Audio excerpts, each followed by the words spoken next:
Okay, so in this next part we will continue completing the high pulley, and we're going to start off with the part I'm selecting right here, which is the rear axle.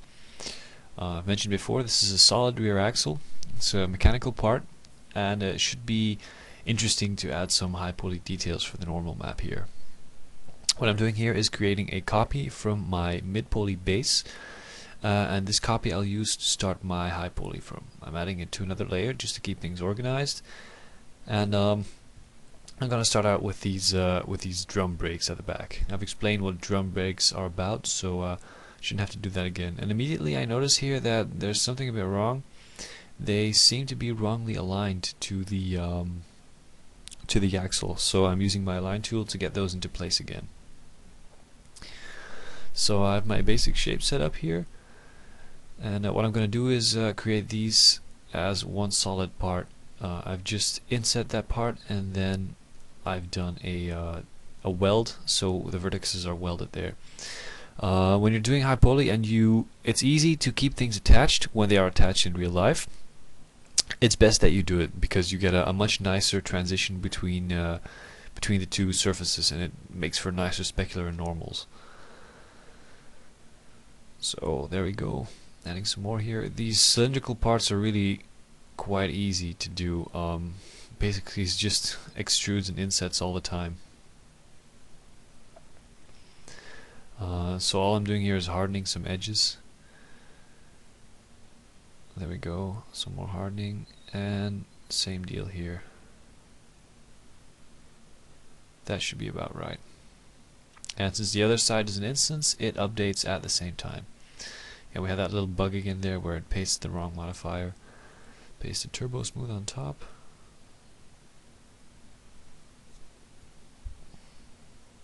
There we go, pasted instanced. And we have our rear drum brake there. It's not overly detailed, but you won't see all that much of that part, so I'm just not going to overdo it. So time to start the actual axle. And I want to keep things a bit sharper there. Add another edge in here. There we go. I'm working on one side now, but I'm planning on using symmetry here, so I'll just delete half and then have symmetry recreate things for me. Hardening up the big shapes. There we go, selecting that half I was talking about. Just hitting delete so it's removed. And pasting my turbo smooth on top again, and you can see there's a little bit of a problem with the smoothing there, but it doesn't seem to be too noticeable from a distance, so I'm just gonna leave it at that. Then this part, the back of the differential, it's really an interesting shape. It has this protruding part with all these fins, these ribs on the side. I don't exactly know the purpose of these, but I like how they look, so that's why I'm creating them as well. And Max is being a little bit annoying here when I'm cleaning up this mesh. There we go. That looks better. Yeah, I need to make sure I'm moving these in edge constraint mode. Really important when you're working with high pulley like this. I'm not adding these edges too much to the outer limits of those parts, since I want them to look nicely rounded. Attach all of them and just start hardening things up.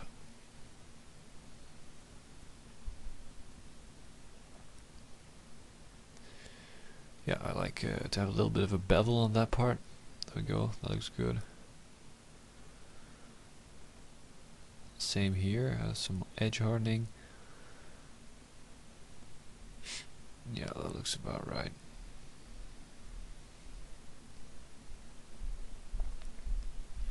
And I'm not sure, I don't think I'm going to model these into one part. The round part and the square part of the differential, I could do that, but I'm going to waste too much time on it, and in the end you won't really see that part too much. It'll be in the shade most of the time, hidden at the back of the car. I think the way I'm modeling this will provide enough detail for it to look good.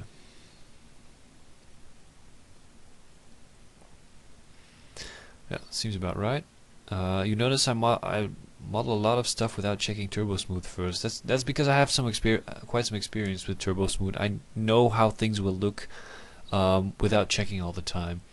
So that's why I just keep modeling and then add it at the end. You might, if you're not as experienced as me with the turbo smooth, you might have to go back and check quite a lot. Don't worry about that. You'll get the hang of it eventually.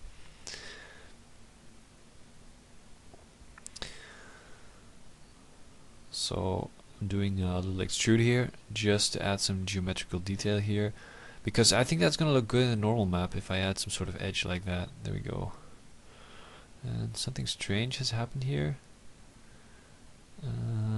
Trying to find out what that exactly is, and it seems like some sort of weird extrusion has happened here. But it appears like the rest of the mesh is okay, so I'm just going to extrude that again. There we go, looks alright.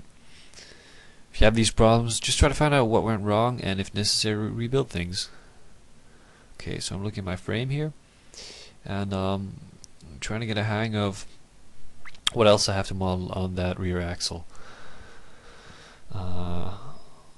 Looking for a Camaro differential, just to get an idea of what this should look like. But I'm not really finding too much. T-bucket differential, let's see if I find more that way. Not really lucky on Google. Ford differential, that might prove interesting.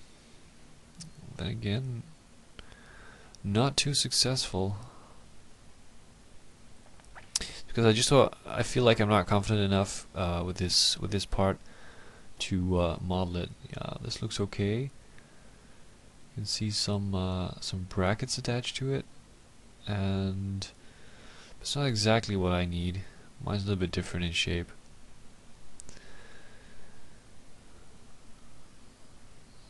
Mopar, which is sort of a another word for American muscle. But I can't really find anything, so I'm going to skip that part a little bit and move on.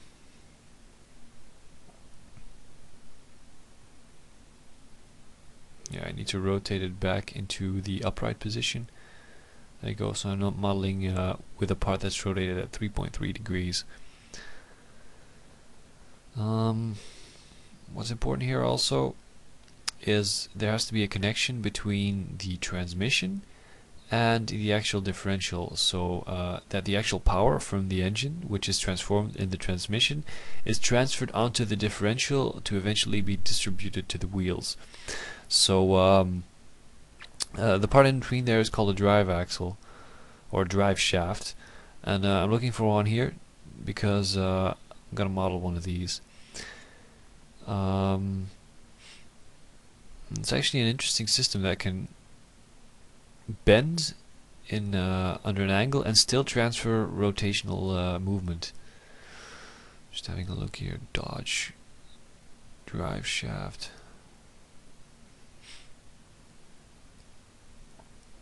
This part isn't too hard though. I'm just looking for reference here just to make sure. Ford drive shaft. T-bucket drive shaft. Just try everything. Same here, not too much coming back up. And this guy isn't really showing his drive shaft too much. He puts the body on right away. So anyway, I think I'm just going to start without too much reference. Again, it's also a part you won't see too much of, so I'm not going to worry too much about how it looks. You notice that I'm using 8 sides here. I could set it higher, but I also plan to use this one as a base for the low poly probably, so I need to keep the amount of segments in mind.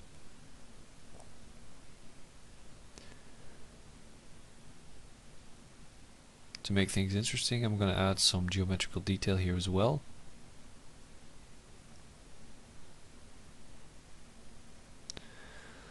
There, that should look better already.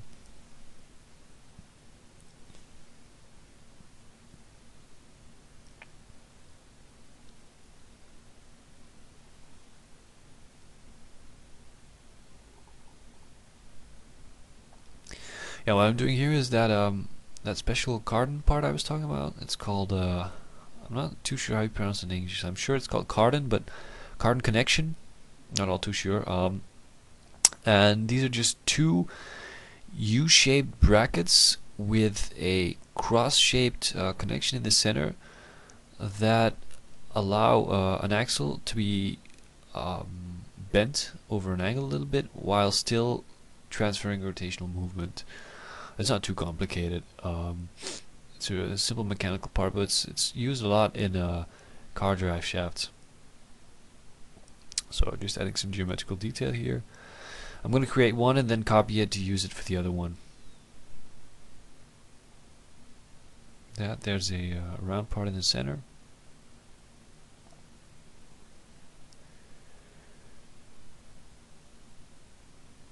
And I'm just going to attach those together. And then shift rotate to create the duplicate for the other part. There we go. I guess you can imagine how this works. You can see that they rotate up and down. I'm just using a little push because I thought they looked a bit too flimsy. Push can help make things look a bit fatter and sturdier. And now I just need to connect it up to the transmission. Yeah, I forgot to do a little inset there. It was a little bit too rounded. Also, I shouldn't forget that it needs to connect up to the transmission eventually.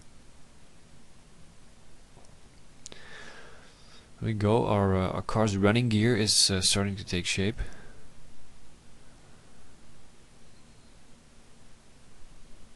Yeah, I just close those up just to make sure it looks a bit neater. Doesn't really matter, but I prefer to do so. Okay, having a look at it from all angles, and yeah, we still need to create a connecting part over there.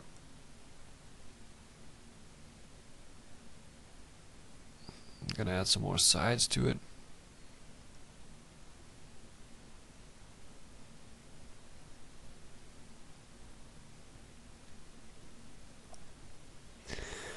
A little bit of a cone shape. Yeah, just checking my reference again. I'm not too sure how it's supposed to look, so I'm gonna go by reference.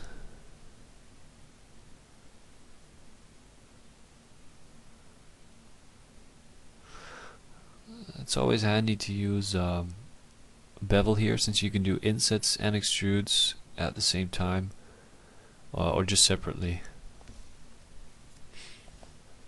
Seems like for this sort of operation they're really going to improve things in 3D Studio Max 2011, so for once I'm looking forward to that.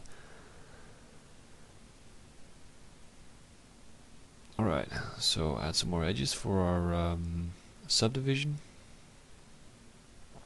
And I think we can attach this part to the engine transmission.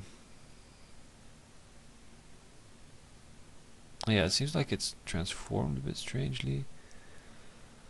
Shouldn't stretch too much. There we go. That's supposed to be better. I think it aligned the scale to the engine as well.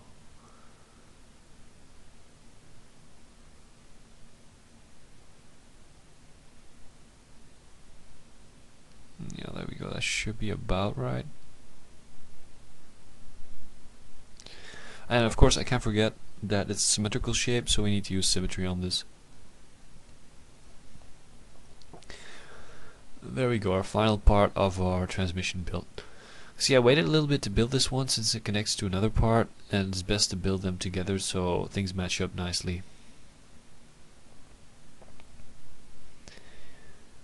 And I still really need some reference for that, so I'm looking for hot rod diff. Seemed like I found one that was worth it. Looks too advanced.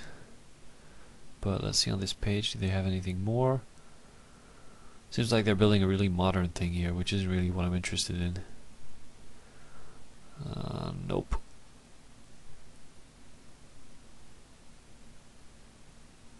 Not really interesting. Okay, let's see if we find anything else. Camaro differential. Yeah, I guess we could do something with this. There's some brackets there for suspension and so. I'm gonna have to model those.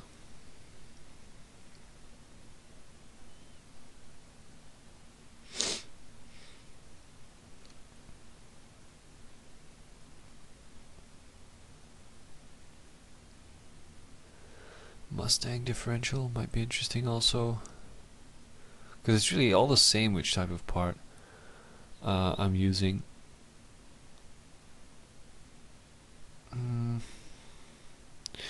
This is really proving to be a tough sucker to find reference on.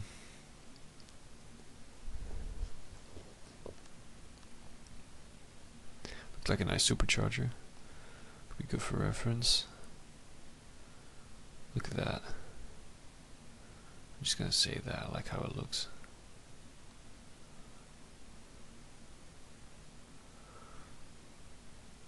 And is there anything more here? Page 8 already. I don't think we're gonna find anything that good here.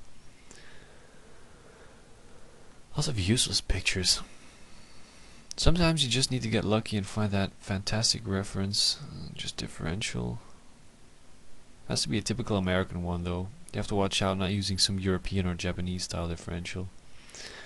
So anyway, that is really proving to be an unsuccessful search.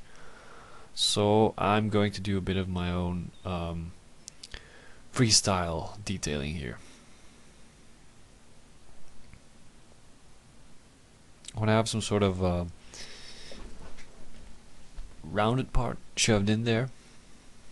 I'm saying shoved in because I'm not gonna model it. Not gonna model it as a one hole. It's just gonna take too much work. Cap that part.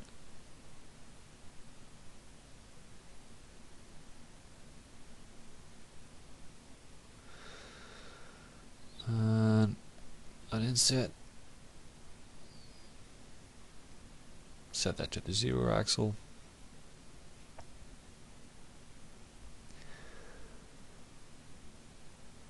And there we go. A little bit higher, so it's clearly visible. Okay, it's starting to look better. I need to add some bolts to that. Just gonna use the same part at the bottom as well. It's always smart to do that. Reuse things you've done before.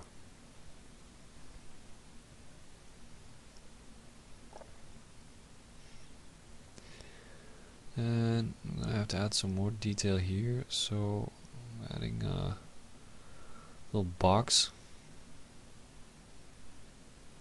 This is all just a bit freestyling. I just want it to look interesting since I can't find that much ref on it. I'm gonna try and do this as well as I can. Delete the inside. Add some subdivisions to it. There we go. Once it's subdivided, we add another bevel to it just to make the shape a little bit more interesting. Align it to the 0 axle again, attach it, and there we go. Makes the shape a little bit more interesting. I'm also thinking I should create some sort of ring shape around that front. Just to sort of limit the end there.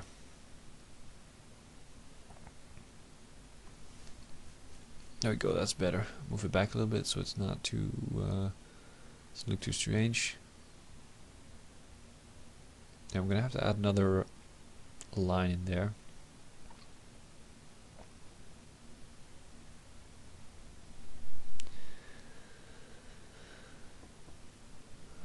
It's starting to look better already. We need some small scale detail on there too.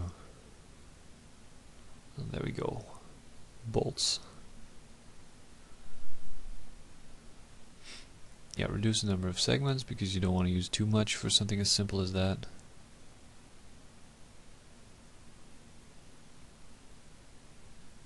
Extrude those inwards just to make the shape more interesting. And then to connect to harden things up.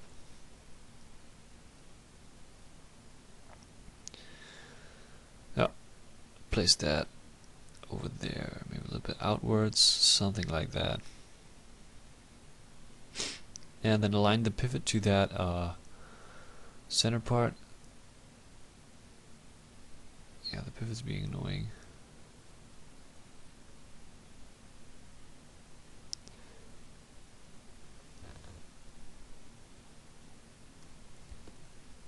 I need to make sure there's not one in the center, because if I use symmetry, things are gonna go wrong.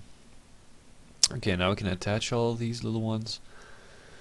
There we go. That's starting to look good. See, the difference is really made when you start to add small scale detail to something.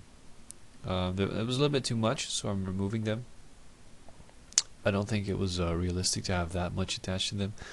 And once again, I'm going to reuse parts for the differential down there. Just move them about a little bit.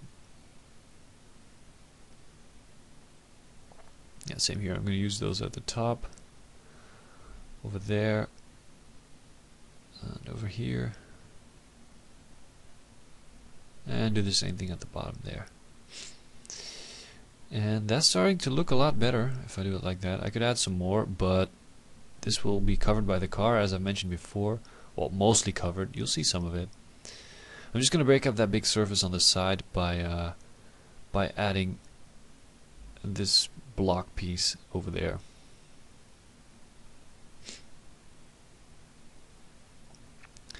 It's a little bit bent. Not deleting the inside polygons since you won't see those.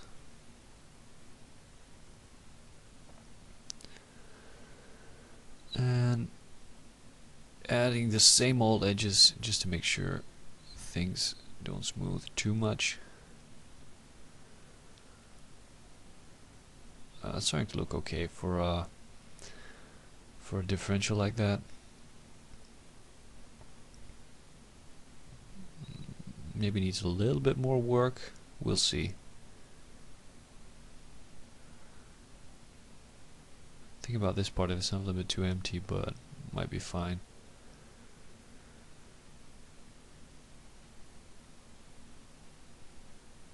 Okay, so we're gonna leave the differential for what it is, and we're gonna move on to the wheels. The center part of the wheel, that's a chrome hubcap. I'm just attaching it now, and oh, it seems like this picture failed to save. I hate it when that happens. Never find that reference again then.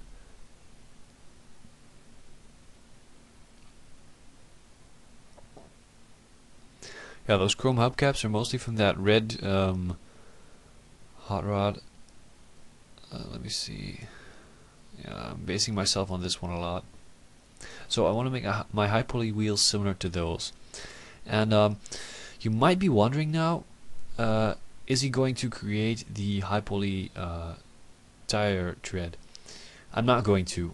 Reason for that is, it's just not worth the trouble of doing it. These are really big fat balloon tires, and it's going to be a complete pain to get that sort of pattern in there. Also because it's a little bit hard to find decent reference on it. I'm just going to do that in 2D on the normal maps afterwards. I use this this type of thing for wheels quite a lot. You know, the only time when I will actually model the tire tread is if I'm working with these really stubby off-road type of tires, like, you know, the sort of thing you put on off-road Jeeps or on quad bikes, that sort of thing. I'll model those when they have these big studs on them. But for simple radial tires, I won't do it. I'll just model the general shape and do the rest in 2D. And you see I put quite some care into the actual shape of the tire. This is something you see a lot with novice car models, is that people make their tires either too round, too blocky. Tires need to come off realistic too. There's quite a few subtleties in the mesh that you need to get right for it to come across as realistic. So all I'm doing here is just prepping this mesh a little bit for sub D.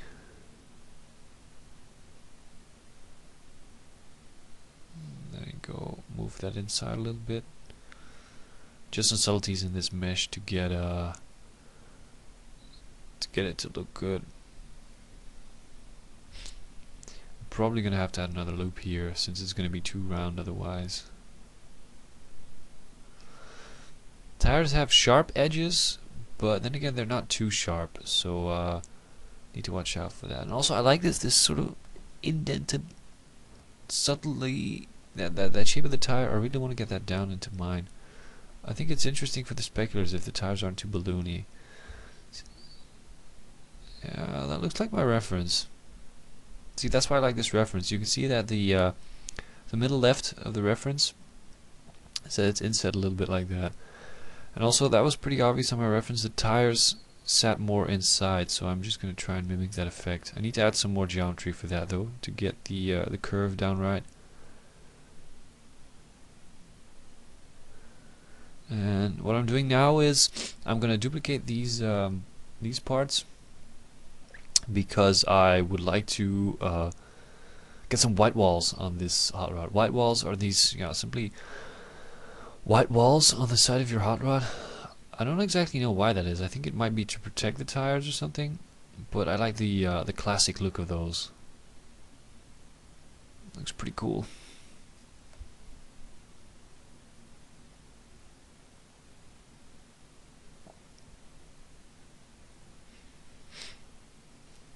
Okay, we're still missing some details over there. I think I need to create some brackets for the suspension.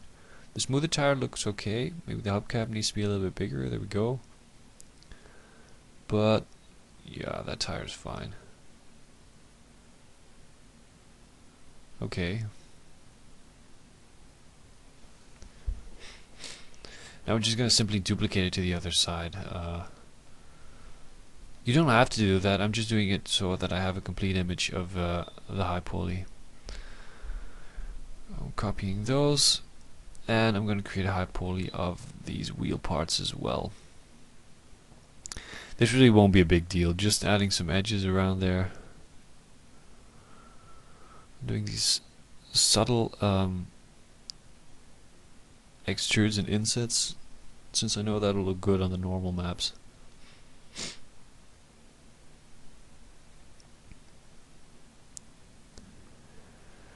Alright, now attach that pin. Slide that to the front and to the back. It's easier to work with too. There, that was done quickly. Now I'm going to attach that pin to this one and add some more geometry to the rim, so that it's prepared for adding my turbo smooth on top. Oh yeah, what I did now is I didn't really delete the rim.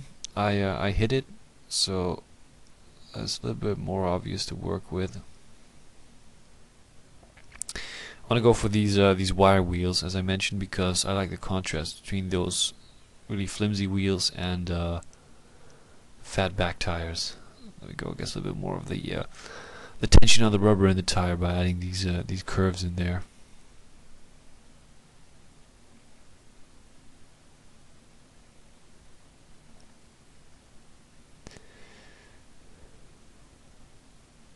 Doing a little bit of an extrusion there. There we go. And what I need to do now is add some more edges for this subdivision.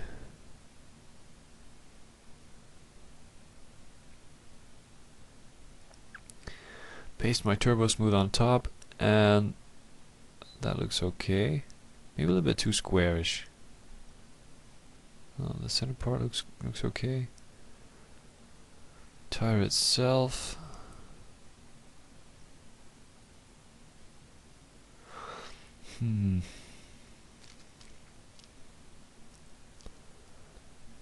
Yeah, should be fine. Okay, there we go. So our wheels and our running gear.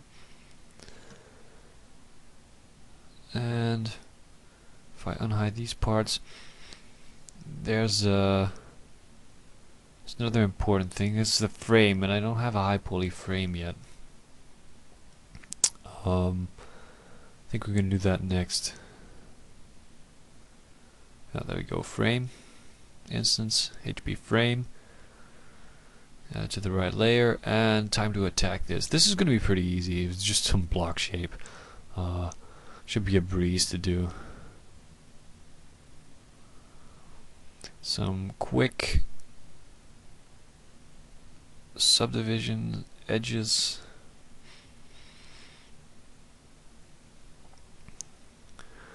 And perform an inset like that. The reason I'm doing an inset instead of a connect is that I keep the rounded shape at the front. It's quite important. If I'd have used a connect, it would have messed up the round shape. There we go, add another edge there. I want this part to be round, so I need to watch out that I don't add too many edges. There we go, that looks okay. And for the high poly, yeah, there we go, we need to add some edges here. Yup. And smooth this part. Paste the turbo smooth on top, and there we go. A nice looking smoothed frame. Yeah, I need to delete that part, of course, or it messes things up. That's looking okay. Alright, for now I think we've done most of our high poly. This is what we have in high poly so far. And at this moment I wasn't really sure if I was going to do a high poly for everything. I was thinking I might just skip the high poly for some parts. Well, this one I'm still going to add, but I was trying to keep it to a minimal, because some parts I think are not worth it to do a high poly for. We'll see about that when we get to baking. Right now I think the tank could really use a high poly to get the subtle shapes out as well as possible. Scale that up a little bit. There we go. Should be good. Yeah, that looks good. The tank. Okay.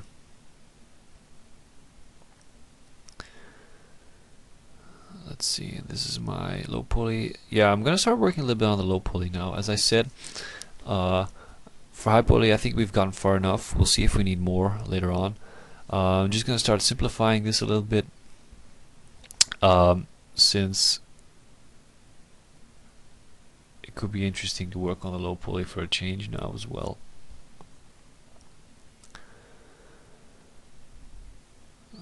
Yeah, there we go.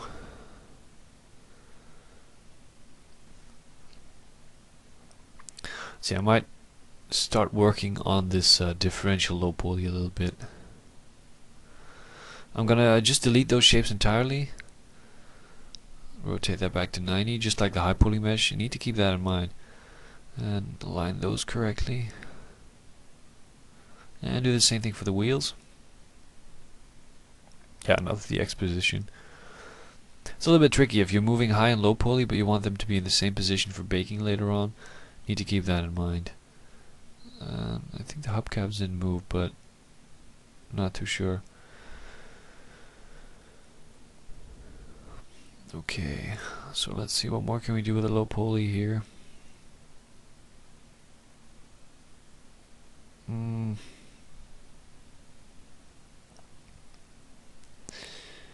Yeah, continue this one a little bit more.